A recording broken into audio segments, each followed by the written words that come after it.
దిగజారిందయ్యా అంటే ఆ అమ్మాయి మేజరా మైనరా, బోన్ టెస్ట్ చేయాలన్నా లేకపోతే జిహెచ్ఎంసీ టెస్ట్ చేయాలన్నా, ఆ టెస్ట్ చేయాలన్నా, ఈ టెస్ట్ చేయాలన్నా, సరే by last okay me worst కేసులో ఆ అమ్మాయి ఒక్క రోజుతోనో ఒక నిమిషంతోనో మేజర్ అని తేలుతుంది. బారకున్ మాఫా అంటే అది అఘాయిత్యం కాదా?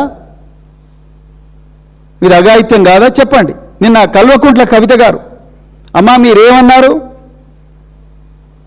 మీరు మీ party so called carbon copy party పెట్టిండ్రు కదా, ఆ పార్టీ ఆవిర్భావ సభలో ఉన్నారు, నేను తెలంగాణ అమ్మలాగా ఇప్పటి నుంచి ఉండాలనుకుంటున్నా అంటున్నారు. అమ్మ తెలంగాణ అమ్మ అనుకోవాలనుకుంటున్న అమ్మగారు ముందు ఈ అమ్మ బాధ చూడండి, ఈ అమ్మ బాధ ఆలకించండి, ఈ అమ్మ బాధ ఆలకించండి. ఆమె బిడ్డ కోసం కన్నీరు మున్నీరుగా విలపిస్తుంది.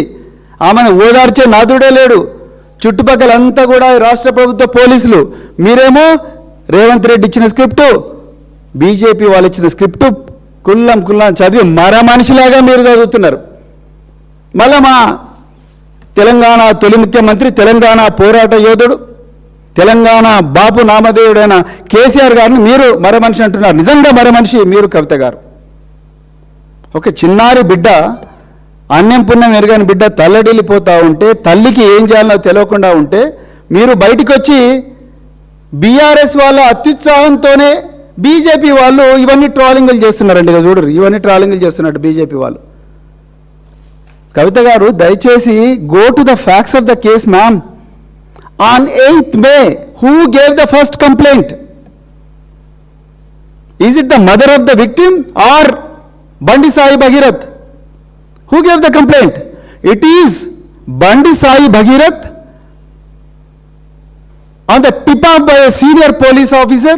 ఆ సమయం వచ్చినప్పుడు ఆ సీనియర్ పోలీస్ ఆఫీసర్ నేను చెప్తా, సమయం వచ్చినప్పుడు చెప్తా, ఇప్పుడు చెప్పాను నేను. On the tip of a senior police officer, this guy goes to Karimnagar police station while the mother of this child waiting for the acknowledgement of her complaint in Pet Bashirabad. This guy goes to Karimnagar two-town police station, gets a case registered. అసలు మాకు ఎట్లా తెలుస్తుందండి? ఎట్లా తెలుస్తుంది కవిత గారు? మాకు ఏం మాట్లాడుతున్నారు మీరు?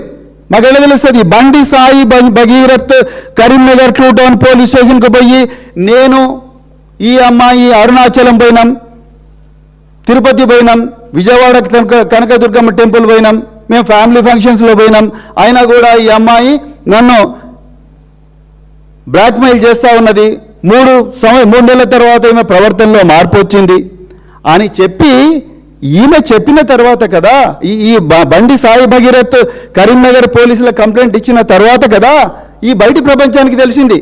అసలు ఈ బండి సాయి భగీరథ్ అనే ఈ తురుంఖాన్ను,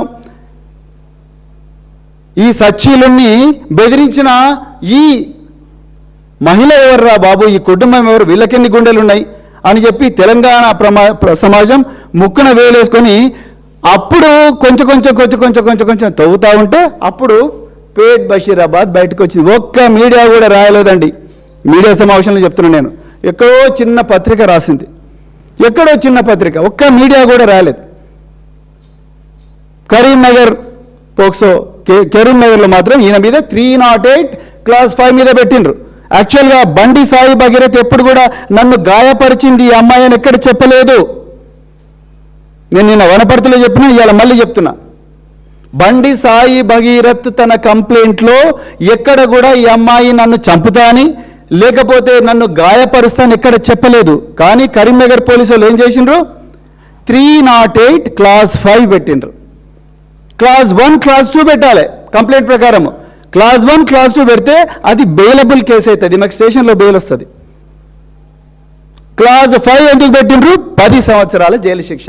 అంటే అక్కడ 10 సంవత్సరాల జైలు శిక్ష పడి నాన్ బెయిలబుల్ కేసు పెట్టి, ఇక్కడ ఈ అమ్మాయి తల్లిదండ్రులను, బిడ్డ నీ మీద కరీంనగర్లో కేసు అయింది, నిర్మల్లో కూడా నీ మీద కేసు పెట్టినాం, నువ్వు తోక ఆడిస్తే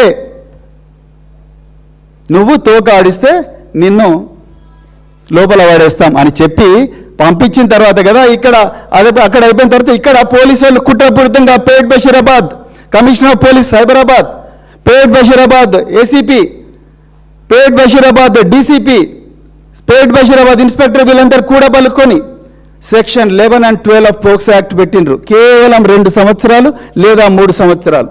ఆ కంప్లైంట్లో ఆ తల్లి ఇచ్చిన కంప్లైంట్లో కనీసం ఎంత లేదన్నా సెక్షన్ 6 రావాలి, లేకపోతే సెక్షన్ 8